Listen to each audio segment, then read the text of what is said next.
राधे राधे मेरे प्यारे भाइयों बहनों माताओं व बंधुओं, संस्कार की बातें चैनल में आपका स्वागत है। बंधुओं, आज मैं आपको सुनाने जा रही हूँ नाग पंचमी की कहानी। बंधुओं, नाग पंचमी के दिन नागों की पूजा करके नागों को कच्चा दूध पिलाया जाता है। बंधुओं, नाग पंचमी के दिन नागों की पूजा करने से नागों के काटने का भय नहीं रहता। बंधुओं, यदि आप नाग पंचमी की कथा को सुनते हैं तो आपको जीवन में कभी भी नागों के काटने का भय नहीं रहेगा और साथ ही आपकी उन्नति दिन दुगनी रात चौगनी होती जाएगी। बंधुओं, यदि आपने हमारे YouTube चैनल संस्कार की बातें अब तक सब्सक्राइब नहीं किया तो जरूर करें और बेल आइकन दबाना ना भूलें ताकि आपको हमारी आने वाली सभी वीडियोस की जानकारी सबसे पहले हो सके। बंधुओं, वीडियो को पूरी सुनने के बाद कमेंट बॉक्स में जय नाग देवता की जरूर लिखें। बोलो नाग देवता की जय हो। बंधुओं, एक बार एक सेठ जी थे। उनके 7 पुत्र और साथ ही पुत्र वधुएं थी, जिनमें सबसे छोटी बहू बहुत समझदार और सुशील थी, परंतु उसके कोई भाई नहीं था। एक दिन बड़ी बहू ने घर लीपने को पीली मिट्टी लाने के लिए सभी बहुओं को साथ चलने के लिए कहा और कहा कि सभी थलियां और खुरपी लेकर मिट्टी खोदने के लिए चलें। और सभी एक जगह पहुंची और मिट्टी खोदने लगी। तभी वहां एक सर्प निकला, जिसे बड़ी बहू खुरपी से मारने लगी। यह देखकर छोटी बहू ने उसे रोकते हुए कहा, मत मारो, यह तो बेचारा निरपराध है। यह सुनकर बड़ी बहू ने उसे नहीं मारा। तब सर्प एक और जा बैठा। तब छोटी बहू ने उससे कहा, हम अभी लौट कर आती हैं, तुम यहाँ से जाना मत। यह कहकर वह सब के साथ मिट्टी लेकर घर चली गई और वहां जाकर घर के काम काजों में बिल्कुल भूल गई कि वह तो सर्प से वादा करके आई है कि वो उसके लिए दूध लेकर आती है। अब उसे अगले दिन ये बात याद आई कि उसे तो सर्प के लिए दूध ले जाना था। तभी उसने दूध उठाया और सर्प को दूध पिलाने के लिए चल पड़ी। उसने देखा कि सर्प तो वहीं बैठा है। उसने कहा, सर्प भैया, मैं आपके लिए दूध लेकर आई हूँ। तब सर्प कहने लगा, तू भैया कह चुकी, इसलिए तुझे छोड़ देता हूँ, नहीं तो तूने मेरे साथ झूठा वादा किया। मैंने तो तुझे अभी इस समय डस लेना था। वह बोली, भैया मुझसे भूल हो गई, उसकी क्षमा मांगती हूँ। तब सर्प बोला, अच्छा, तू आज से मेरी बहन हुई और मैं तेरा भाई हुआ, तुझे जो मांगना हो मांग ले। वह बोली, भैया मेरा कोई नहीं है, अच्छा हुआ जो तू आज मेरा भाई बन गया।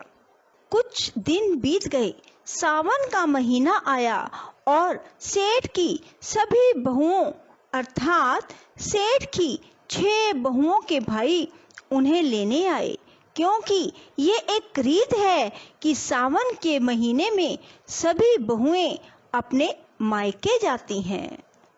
और अब छोटी बहू बेचारी रोने लगी, क्योंकि उसके कोई भाई नहीं था। तभी जो सर्प था वो मनुष्य का रूप धारण करके उसके वहां आया और सेठ जी को बोला कि मैं अपनी बहन को लेने के लिए आया हूँ। तब सेठ जी बोले कि इसके तो कोई भाई है नहीं। तब उसने कहा कि मैं इसका दूर के रिश्ते में भाई हूँ, बचपन में ही बाहर चला गया था। उसके विश्वास दिलाने पर घर के लोगों ने छोटी बहू को उसके साथ भेज दिया। उसने मार्ग में बताया कि मैं वही सर्प हूँ, इसलिए तू डरना नहीं। जहाँ चलने में कठिनाई हो वहाँ मेरी पूंछ पकड़ लेना। उसके कहे अनुसार ही उसने किया और सर्प देवता के नाग लोक में पहुंच गए। वहां के धन ऐश्वर्य को देखकर छोटी बहू बहुत ही हैरान हो गई। एक दिन सर्प की माता ने उससे कहा, मैं किसी काम से बाहर जा रही हूँ, तू अपने भाई को ठंडा दूध पिला देना। उसे यह बात ध्यान न रही और उससे गरम गरम दूध पिलाया गया, जिसमें उसका मुख बेतरह से जल गया। यह देखकर सर्प की माता बहुत क्रोधित हुई, परंतु सर्प के समझाने पर शांत हो गई। तब सर्प ने कहा कि बहन को अब उसके घर भेज देना चाहिए। तब सर्प और उसके पिता ने उसे बहुत सा सोना, चांदी, जवाहरात, वस्त्र, आभूषण देकर उसके घर पहुंचा दिया।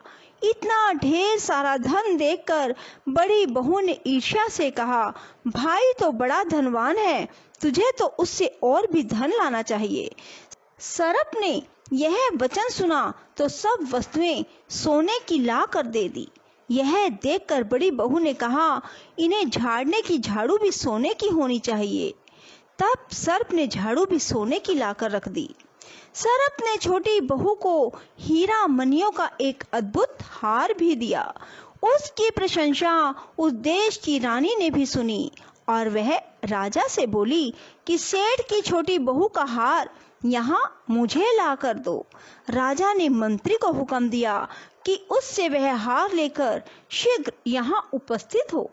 मंत्री ने सेठ जी से जाकर कहा कि महारानी जी छोटी बहू का हार पहनेगी, यह उससे लेकर मुझे दे दो। सेठ जी ने डर के कारण छोटी बहू से हार मंगा कर दे दिया। छोटी बहू को यह बात बहुत बुरी लगी। उसने अपने सर्प भाई को याद किया और आने पर प्रार्थना की, भैया रानी ने हार छीन लिया है, तुम कुछ ऐसा करो कि जब वह हार उसके गले में रहे तब के लिए सर्प बन जाए और जब उसे मुझे लौटा दे तब हीरो और मणियों का हो जाए। सर्प ने ठीक वैसा ही किया। जैसे ही रानी ने हार पहना वैसे ही वह सर्प बन गया। यह देखकर रानी चीख पड़ी और रोने लगी।